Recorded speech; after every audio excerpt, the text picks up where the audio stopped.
I had forgotten to tell my son the security cameras were back online, and the next morning when I checked the footage, my heart broke. My son Ryan and his wife Jessica were caught executing a cold, calculated plan, fake an electrical shock, and stage a fatal tumble down the basement stairs to make my death look like an accident. The boy I'd raised alone after his mother's death sat there calculating insurance payouts as if my life were a commodity. In that moment I realized I wasn't just confronting family betrayal, I had become the next target of a serial killer. What they didn't expect was that the man they meant to bury had quietly laid a trap that would make them walk right into it. Pause for a moment and imagine you're Steven sitting in that workshop watching your own son plan your murder on camera. What's your next move? Comment below with your thoughts and tell me where you're watching from. The satisfaction of a job well done has always been my greatest reward. Standing in my workshop this Thursday afternoon, I ran my weathered hands along the newly repaired security camera system, feeling that familiar pride from 40 years of electrical work. The October chill crept through the windows, but inside my home, the house I built with these hands in 1995, everything felt warm and secure. For 2 weeks, those cameras had been expensive decorations after a power surge knocked out the main circuit. Today, after 3 hours of careful rewiring, every lens was crystal clear, every microphone picking up the slightest sound. At 65, my eyes need reading glasses, but my hands still know electrical systems better than men half my age. This house represented everything I'd worked for. Every wire I'd run through these walls. Every outlet I'd installed, it was all mine. When Margaret died 8 years ago, I'd thought about selling. But this place held too many memories. Besides, Ryan needed somewhere to land when his life fell apart, and what kind of father would I be if I didn't help my only son? Car doors slamming pulled me from my thoughts. 5:30 sharp, Ryan and Jessica were punctual for our weekly dinners. I wiped my hands and headed for the front door, hearing Jessica's laugh from the driveway. That laugh used to charm me when Ryan first brought her home 3 years ago. Lately, something about it felt calculated. Dad, Ryan's voice carried forced cheerfulness I'd been noticing more often. How's the old homestead? I embraced my son, feeling how thin he'd gotten. Can't complain. Been keeping busy with some electrical work around the house. You know how I hate letting things pile up. Jessica stepped forward with that perfect smile that never reached her eyes. Stephen, you work too hard. A man your age shouldn't be climbing around fixing things. That's what professionals are for. Professionals charge what I make in a week for work I can do in an afternoon, I replied, leading them inside. Besides, keeps these old hands busy. Over dinner, I watched them more carefully than usual. Maybe it was the electrician in me were trained to notice when circuits aren't running right. Jessica kept steering conversation toward the house, asking about property values, wondering if I'd considered updating insurance. Ryan barely made eye contact, giving vague answers about his job search that didn't add up. Any luck with those interviews? I asked, cutting my pot roast. Ryan shifted uncomfortably. Market's tough, Dad, but I've got promising leads. That's wonderful, Jessica interjected smoothly. Stephen, you're so generous with that monthly allowance. $700 goes such a long way. The way she said it made my skin crawl, like it was their due, not my choice to help family. Speaking of the house, Jessica continued, have you thought about updating your security system? These old cameras probably aren't very reliable anymore. I was about to mention I'd just spent the afternoon getting the system back in perfect working order when the phone rang. Mrs. Patterson from next door, frantic about a water leak in her basement. Could I take a look? Her late husband had always handled these things. Of course, Helen, I'll be right over. I hung up and turned back to Ryan and Jessica, who were already gathering their coats. Sorry, kids. Duty calls. No problem, Dad, Ryan said, still avoiding my eyes. We should get going anyway. I walked them to the door, that nagging feeling growing stronger. Something was off about tonight. Jessica's probing about security. Ryan's obvious discomfort. But Mrs. Patterson needed help and neighbors came first. As their car pulled away, I realized I'd completely forgotten to mention the cameras were working again. The phone call had interrupted my train of thought entirely. Tomorrow I'd tell them over coffee and run a proper test of the whole system. After 40 years of troubleshooting electrical problems, I'd learned the best way to catch issues was observing everything when people thought no one was watching. Friday morning arrived with that crisp October clarity that made everything seem sharper. I'd slept restlessly, my mind turning over last night's strange dinner tension. By 10 o'clock, I was in my workshop with fresh coffee, ready to run that comprehensive security system test. The multiple monitors came to life with satisfying clarity, every angle of my house displayed in high-definition audio pickup so clear I could hear the refrigerator humming. 40 years of electrical work had taught me to appreciate quality installations, and this system rivaled anything professionals charge thousands to install. I was adjusting camera angles when I heard a key in my front door. The timestamp read 10:15 a.m. Through the living room camera, I watched Ryan and Jessica let themselves in, moving with casual confidence of people who belonged here. But they weren't supposed to be here. Ryan had mentioned job interviews, Jessica errands. My finger hovered over the intercom when something in their behavior stopped me cold. They were looking around cautiously, checking corners, listening for my presence. This wasn't family dropping by for a friendly visit. Then it hit me they had no idea the cameras were working. Last night's phone call had interrupted me before mentioning the repair. They still believed the system was dead. They thought they were invisible. Perfect, Jessica said, her voice crystal clear through the audio. He's not here and those cameras are still broken from the power surge. Ryan looked uncomfortable, shifting nervously. Going through his personal papers feels wrong, Jess. Wrong. Jessica's laugh was nothing like the charming sound I'd known. This was cold calculating. Ryan, we've discussed this. Sunday morning we make this look like an electrical accident in the basement. Your father's always tinkering down there, completely believable. My blood turned to ice. Sunday morning, electrical accident. They weren't planning to steal from me, they were planning to kill me. The life insurance alone is $200,000. Jessica continued pulling out folders from my bedroom desk. Plus the house value, over $600,000 total. Enough to pay your gambling debts and start fresh. Ryan's face went pale. I know the money would solve everything, but it's my father, Jessica. Your father who's controlled your life for 32 years, she snapped. Harold Peterson was harder to convince than you are, and that worked perfectly. Harold Peterson. The name meant nothing to me, but her casual tone made my skin crawl. Who's Harold Peterson? Ryan asked. Jessica smiled, that perfect smile I'd once found charming. An old man in Toledo with a nice house and trusting nature. Death certificate said natural causes, no investigation needed. Dorothy Mitchell in Akron was even easier, poor thing, just fell downstairs after signing over her property. The room spun around me. This wasn't desperation or family greed. This was a pattern. Jessica was a predator, and I was just her latest target. You never told me they actually died, Ryan whispered. What did you think happened? They moved to Florida. Jessica's voice dripped contempt. Ryan, grow up. This is how the world works. The weak get consumed by the strong. I watched my son, the boy I'd raised alone, nod slowly in agreement. Whatever good had been in him was being systematically destroyed by this woman's poison. Sunday morning, 8 a.m. Jessica continued spreading documents on my coffee table like a general planning campaign. Electrical shock in the basement workshop, fall downstairs, delayed 911 call. By noon, we'll be grieving family members with a profitable future. 2 days. I had 2 days before they planned to murder me in my own home. As I sat surrounded by the tools and skills that had built my life, I realized forgetting to mention those cameras might have been the luckiest mistake I'd ever made. Jessica had killed twice before, but she'd never targeted someone who could see her coming. The hunter had just become the hunted, and she didn't even know it yet. The clock on my dashboard read 12:45 p.m. as I pulled into the parking lot of Sullivan & Associates. My hands were steadier than they'd been all morning because now I had a plan. The shock of discovery was behind me. What lay ahead was action. Catherine Sullivan's office smelled of leather and determination. She was younger than I had expected, maybe 50, with sharp eyes that missed nothing. I'd called ahead, used the word emergency, and she'd cleared her afternoon. Mr. Brooks, you mentioned a murder conspiracy on the phone. I need to hear everything. I played the recordings on my phone. Jessica's voice filled the room. Sunday morning, 8 a.m. Electrical shock in the basement workshop. Fall downstairs. Delayed 911 call. Kate's expression hardened with each word. This isn't desperate family greed, Mr. Brooks. This is professional elder abuse with homicide. You mentioned she referenced previous victims. Harold Peterson in Toledo, Dorothy Mitchell in Akron. Both died after property transfers. She was already typing on her computer. I'm scheduling an emergency competency evaluation with Dr. Hamilton. If they're planning to claim you're mentally unfit, we need medical documentation proving otherwise. Can you be there by 2:30? Absolutely. Good.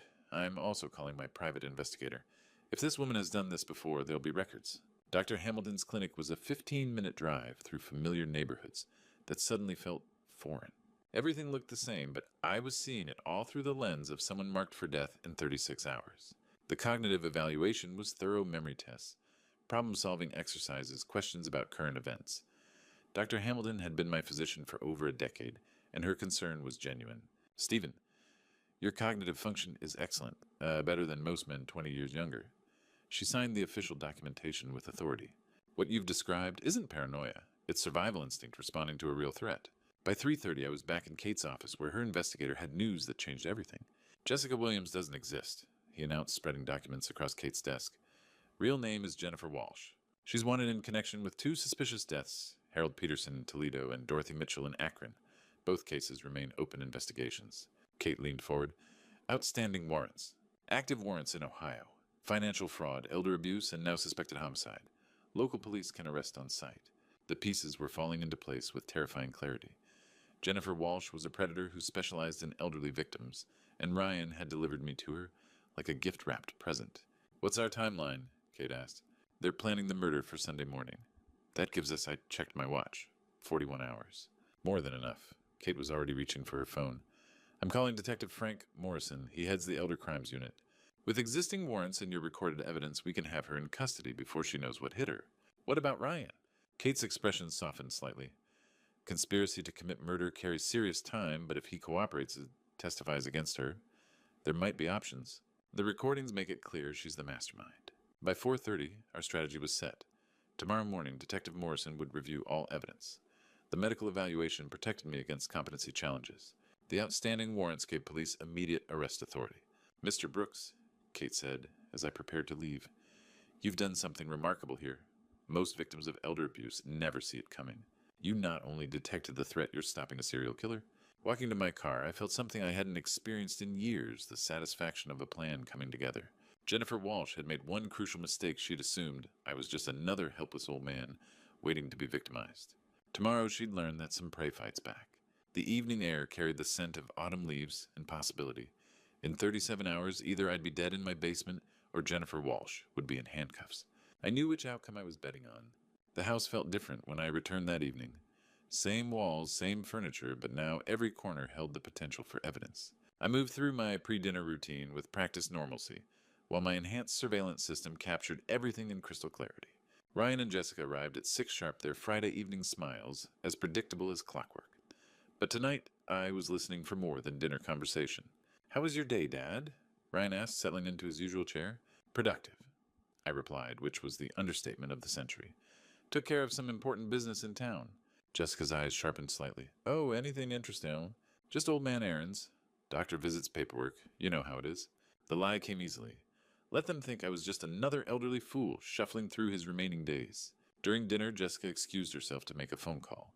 Through the enhanced audio system, her voice came through perfectly from the kitchen. "Vinny, it's Jennifer. Sunday morning is confirmed." "Yes, 8 a.m. sharp." "No, the old man suspects nothing. Make sure your cleanup crew is ready by 10. "Vinny, another player in this deadly game." I filed the name away as Jessica returned to the table with that practiced smile. "Sorry about that. Work call." After dinner, they moved to the living room while I cleaned dishes, my ears tuned to every word through the surveillance system. "I can't keep doing this." Ryan's voice was barely above a whisper. Looking him in the eye, knowing what we're planning, "Ryan, we've been over this." Jessica's patience was wearing thin. "You owe $50,000 to people who break legs for late payments. Your deadline is Monday morning. What exactly do you think happens if we don't follow through?" "50,000. Gambling debts." Suddenly, Ryan's desperation made perfect sense. "There has to be another way," he pleaded. "There is no other way." Jessica's voice turned sharp. "You think I enjoy this. You think I wanted to become what I am. But this is survival, Ryan. Your father dies, or you do. Choose." The casual brutality of it staggered me. My own son reduced to this impossible calculation. "Tell me about Vinny," Ryan said after a long silence. "Vincent Castellano. He handles the technical side, forged documents, cleanup operations, witness management. He's been doing this for 20 years, across 6 states. Never been caught. Witness management. Sometimes neighbors get curious. Sometimes old friends ask too many questions. Vinny handles those situations. The scope of this operation was becoming clear. This wasn't just murder, it was organized crime with a body count stretching across state lines. Sunday morning, 8 a.m. Jessica continued, her voice now businesslike. "You'll be here early, supposedly checking on your father. I'll be in the kitchen making coffee. He'll go down to the basement workshop like he always does. And then, electrical accident. The workshop has exposed wiring old equipment. Very believable for a man his age who insists on doing his own repairs. He'll be found at the bottom of the basement stairs. What if someone investigates? They won't. Vinny will be here by 10 to ensure the scene looks perfect. By noon, we'll be grieving family members planning a funeral. I stood at the kitchen sink mechanically washing the same plate over and over as they planned my death, with the efficiency of a business meeting. The insurance money clears in 30 days, Jessica added. House sale can happen within 60. We'll be in another state with new identities before anyone thinks to ask questions. New identities? Of course. Jennifer Walsh was probably just one name in a long list of assumed personas. By 9 o'clock, they were gone, leaving me alone with the weight of what I'd learned. I spent the next hour reviewing every recording, backing up files to multiple locations, creating an unbreakable chain of evidence. 34 hours. That's all the time I had left before they expected to find me dead at the bottom of my own basement stairs. But Vincent Castellano and his cleanup crew were about to discover that some old men don't die quietly. Saturday morning brought the kind of clarity that comes before a storm. I was up before dawn, coffee in hand, reviewing the final checklist that would determine whether I lived or died in 20 hours. The basement workshop, their chosen killing ground, needed additional coverage. I installed 2 micro cameras in the ceiling, joists positioning them to capture every angle where they planned to stage my accident. The irony wasn't lost on me. They'd chosen the one room in the house where I had complete technical advantage. By 8:30, I had backup recording systems throughout the house, each one invisible to anyone who wasn't looking for them. Cloud storage ensured that even if they destroyed my equipment, the evidence would survive. Detective Morrison's office smelled of old coffee and determination. He was exactly what I'd hoped for, a weathered professional who'd seen enough elder abuse cases to recognize the real thing when it walked through his door. Mr. Brooks, I've been investigating crimes against seniors for 15 years. What you've uncovered here is the most sophisticated operation I've ever seen. I played him the recordings. His expression grew darker with each revelation. Jennifer Walsh? He said, pulling up files on his computer. We've been tracking her across 3 states. Outstanding warrants for fraud and suspected homicide in Toledo and Akron. Your evidence gives us everything we need. What's the plan? Tomorrow, 7 a.m. We position tactical teams around your property. The moment she and your son arrive, we move. With the warrants and your recorded conspiracy evidence, this is airtight. What about Vinny Castellano? Morrison smiled grimly. Vincent Castellano has been on our radar for 2 decades. If he shows up for cleanup duty, we'll be waiting. This could break up an entire criminal network. The legal protection took another hour. Kate had prepared documents that locked down every aspect of my financial life. Accounts frozen against unauthorized access. Property transfers, blocked medical directives ironclad. They can't touch anything now, she assured me. Even if something goes wrong tomorrow, your assets are completely protected. What about the recordings? Legally obtained on your own property with reasonable suspicion of criminal activity. They're admissible and devastating. Any decent prosecutor would call this case a gift. By noon, I was back home surrounded by the quiet hum of hidden cameras and backup systems. Everything was ready. Professional law enforcement, legal protection, medical documentation, and enough evidence to put Jennifer Walsh away for life. I walked through my house, really looked at it for the first time in days. Every room held memories of the life I'd built here, the son I'd raised, the future I'd planned. Tomorrow that son would walk through my front door intending to watch me die. But he'd be walking into a trap 40 years in the making. The phone rang. Detective Morrison's voice was calm but urgent. Mr. Brooks, we just got word that Castellano's crew is already in Cleveland. They're taking this seriously. So are we. Yes, sir, we are. Try to get some rest tonight. Tomorrow's going to be intense, but you've done everything right. This woman's killing spree ends with you. After hanging up, I stood in my workshop surrounded by the tools that had built my life and would now save it. Jennifer Walsh had made one fatal miscalculation. She'd assumed I was just another helpless victim. Tomorrow morning, she'd discover that some prey comes equipped with teeth. 20 hours to go. I was ready. The Last Supper. That's what kept running through my mind as I set the table for 3. In 14 hours, Ryan and Jessica expected to find me dead at the bottom of my basement stairs. Instead, they'd be the ones facing a very different kind of ending. They arrived at 6 sharp Ryan, carrying flowers a touch. That might have been sweet if I didn't know he was planning to attend my funeral tomorrow afternoon. Dad, you look tired, Jessica said, settling into her chair with practiced concern. Are you feeling all right? Just fine, I replied, serving the pot roast I'd spent the afternoon preparing. Looking forward to a quiet Sunday at home. The irony was lost on them, but not on me. During dinner, Jessica pulled out a manila folder. Stephen, I know this might seem sudden, but we've been thinking about your insurance situation. These forms just need a quick signature to update your beneficiaries. I glanced at the documents, legal-looking papers that would probably sign away my life savings. What's the rush? Can't this wait until Monday? Well, the agent said there might be rate changes if we don't process these by tomorrow. Her smile was perfect, practiced deadly. It's really just a formality. Ryan stared at his plate, unable to meet my eyes. His hands shook slightly as he cut his meat. You know, Jessica, I said conversationally, I've been having some memory issues lately. Sometimes I forget the simplest things. Just yesterday, I completely forgot to mention something important to you both. Her eyes sharpened. Oh, what was that? I'll remember eventually, I said, taking another bite. These things come back to you when you least expect them. After dinner, they moved to the living room, while I cleaned up their voices, carrying clearly through my enhanced audio system. He seemed more confused than usual, Jessica whispered. Did you see how he struggled with those insurance forms? Maybe we don't need to go through with this, Ryan said desperately. If he's getting worse naturally, maybe we just wait. Ryan, her voice cut like a blade, your creditors don't care about your father's natural decline. They want $50,000 Monday morning, or they start breaking bones. We stick to the plan. 8 a.m. tomorrow. 8 a.m. sharp. You'll be here early checking on him like the devoted son.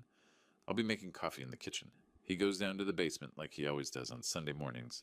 And then, electrical accident. The wiring down there is ancient, perfect for what we need. He falls down the stairs. We call 911 in a panic. By the time paramedics arrive, it's too late. I stood at the sink mechanically washing dishes while they choreographed my death. What about afterward? Ryan asked. Vinny arrives at 10 for cleanup. Makes sure everything looks perfect. We play the grieving family collect the insurance money, sell the house. By Christmas, we're in Florida with new identities. At 8:45, Jessica stepped outside to make a final call.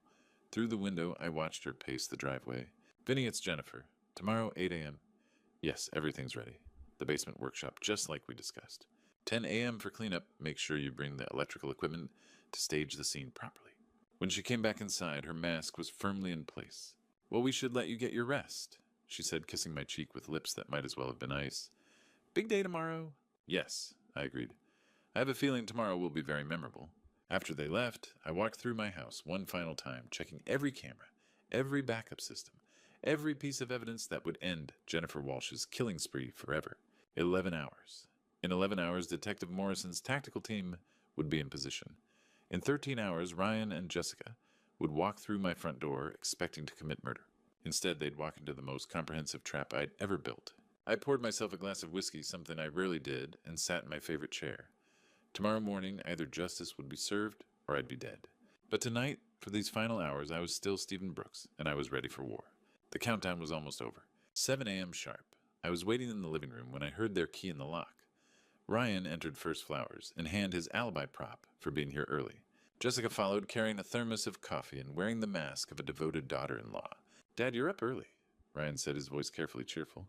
We thought we'd check on you before you killed me at 8 o'clock, I said calmly. The silence that followed was absolute. The flowers slipped from Ryan's fingers, scattering across my carpet like evidence at a crime scene. Jessica recovered first, that practiced smile sliding into place. Stephen, what a strange thing to say. Are you feeling confused this morning? Not confused at all. I reached for the tablet beside my chair. Let me show you exactly how clear my thinking is.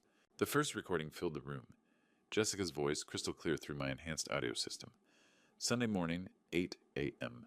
Electrical shock in the basement workshop. Fall downstairs, delayed 911 call. Ryan's face went white as bone. Jessica's mask finally cracked. You've been recording us, she whispered, for 3 days. Every word, every plan, every confession. I scrolled through the files. Harold Peterson in Toledo. Dorothy Mitchell in Akron. Your real name, Jennifer Walsh. Outstanding warrants in 3 states.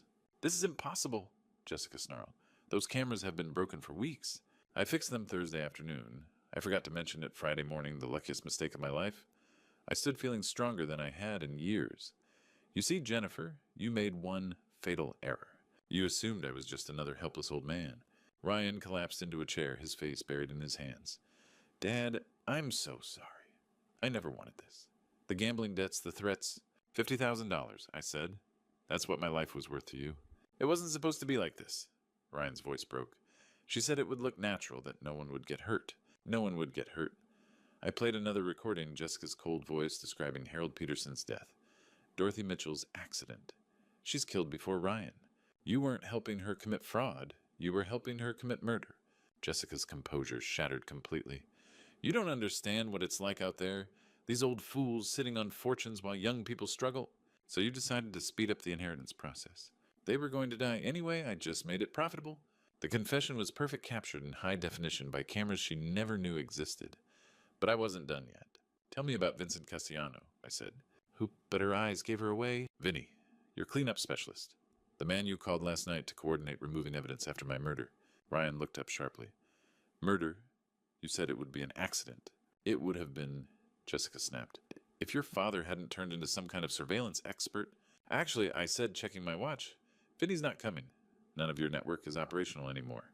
As if on cue, the front door burst open. Detective Morrison entered with his tactical team weapons drawn badges visible. Cleveland Police, nobody move. Kate Sullivan followed, carrying a briefcase full of legal documents. Jennifer Walsh, you're under arrest for conspiracy to commit murder, elder fraud, and outstanding warrants in the deaths of Harold Peterson and Dorothy Mitchell. The next few minutes were a blur of Miranda rights, handcuffs, and the systematic dismantling of a criminal enterprise that had operated across multiple states for years. How long have you known? Ryan asked as they cuffed him. Since Friday morning, I replied, when I heard you planning my death. Did I? You chose this Ryan. When she gave you the choice between my life and your debts, you chose the money. As they led him away, I felt something I hadn't expected, not satisfaction, but sadness. I'd raised that boy, loved him, sacrificed for him. But the man they were arresting wasn't my son anymore. He was a stranger who'd been willing to watch me die. Detective Morrison approached as the last of the tactical team cleared out. Mr. Brooks, it's over. We've arrested 6 members of the Castellano network across Ohio. This operation is finished. I looked around my living room, the same room where they'd planned my murder, where I'd gathered the evidence that saved my life. What happens now? Now you live, Morrison said simply, and Jennifer Walsh never kills again. Outside I could hear the neighbors gathering, drawn by the police presence. Soon there would be questions, reporters a trial. But for now, in this moment, I was simply a man who'd refused to become a victim. The clock on my mantel read 7:45 a.m. 15 minutes ago I was supposed to be dead. Instead, I was finally completely alive. 6 months after the arrests, I sat in the courthouse gallery as Jennifer Walsh received a sentence of 25 years to life for multiple murders, elder abuse, and conspiracy. The judge's words, your calculated predation on vulnerable seniors, represents the worst of human nature hung in the air. When she glanced at me one last time, I saw no remorse, only cold calculation. Some people, I'd learned, cannot be redeemed. Ryan's sentencing was harder. He received 12 years for conspiracy and elder abuse. From the defendant's table, his eyes still held the boy I raised, not the man who'd helped plan my death. The judge reminded everyone that betrayal within families where trust is assumed deserves the sternest accountability. The Castellano Network's trials unfolded across 3 states. Vincent Castellano himself drew multiple life terms. The FBI estimated their operation had targeted more than 30 elderly victims over 2 decades. My covert recordings supplied the crucial evidence that dismantled the entire enterprise. Courtroom victories, however, were only the start of something larger. Change began in my own neighborhood with Mrs. Patterson, the widow, whose frantic phone call had set the rescue in motion. I installed a full security system in her house and taught her how to spot the red flags of elder fraud and manipulation. You've given me something I lost when Harold died, she told me, holding the safety checklist we'd built. The feeling that I can protect myself and make my own choices. Word spread quickly through Cleveland's senior community. Within months, I was consulting with families across the city, hardening homes, auditing finances, and briefing loved ones about predatory tactics. The local police invited me to speak at community meetings.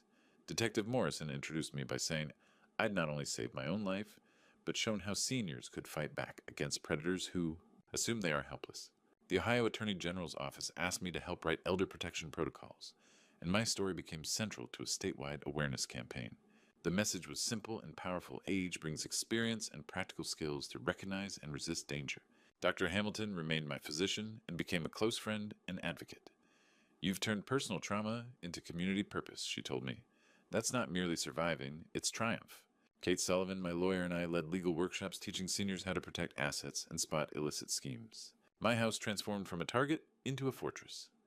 The basement workshop that had been a planned murder scene became a training center where I taught basic security and practical self-protection.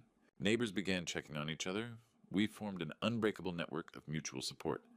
Mrs. Patterson organized weekly coffee meetings where we exchanged suspicious activity reports and celebrated small victories. The sting of Ryan's betrayal never fully faded, but it became useful. It sharpened my understanding of how predators exploit emotional bonds and family dynamics. In every presentation I delivered, I stressed a hard truth. Sometimes the greatest threats arrive from those we trust most. Letters arrived from across the country, hundreds of notes from families who'd heard the story. One elderly man in Florida wrote that my example had empowered him to question his family's suspicious financial behavior and confront a grandson who'd been stealing from him. Those letters were daily reminders of why this work mattered. Jennifer Walsh had seen elderly people as disposable obstacles to wealth. Each senior who learned to defend themselves disproved that terrible assumption. 6 months earlier, I had been marked for death by my own family. Now I woke in a home bristling with security, surrounded by people who respected, rather than exploited my decades of experience. My calendar was full speaking engagements, consultations, coffee dates with friends who valued my presence. The greatest victory wasn't merely surviving a murderous scheme, it was discovering that the truest family had been waiting in my community all along, ready to appreciate what I had to offer. Sometimes God places us in situations that test not just our survival, but our faith in humanity itself. Stephen's story reminds us that betrayal stories like this aren't just about crime, they're about the strength we discover when everything familiar becomes dangerous. When family turns against us, God provides other paths to safety and purpose. The most powerful lesson from Grandpa stories like Stephen's is that age isn't vulnerability, it's accumulated wisdom waiting for the right moment to shine. These betrayal stories teach us that predators often hide behind love, but genuine care never demands we surrender our safety or dignity. Stephen's technical skills, built over decades, became his salvation when family failed him. God works through our preparation and community connections. The forgotten camera announcement, the neighbor's emergency call, the professional relationships Stephen had cultivated, these weren't coincidences. They were divine appointments that saved his life and exposed a criminal network. Elder abuse happens because we assume age equals helplessness. But Grandpa's stories prove that experience, preparation, and faith create an unbeatable combination. When we honor our elders' wisdom instead of exploiting their trust, we build communities where predators cannot thrive. Stephen's transformation from victim to advocate shows us that God can use our darkest moments to illuminate paths of service and protection for others. Your turn to share wisdom. What betrayal stories or grandpa stories have shaped your understanding of family trust and resilience? Drop a comment below sharing your thoughts. And don't forget to subscribe for more inspiring life stories that remind us how strength can emerge from our greatest challenges. Which city are you listening from today?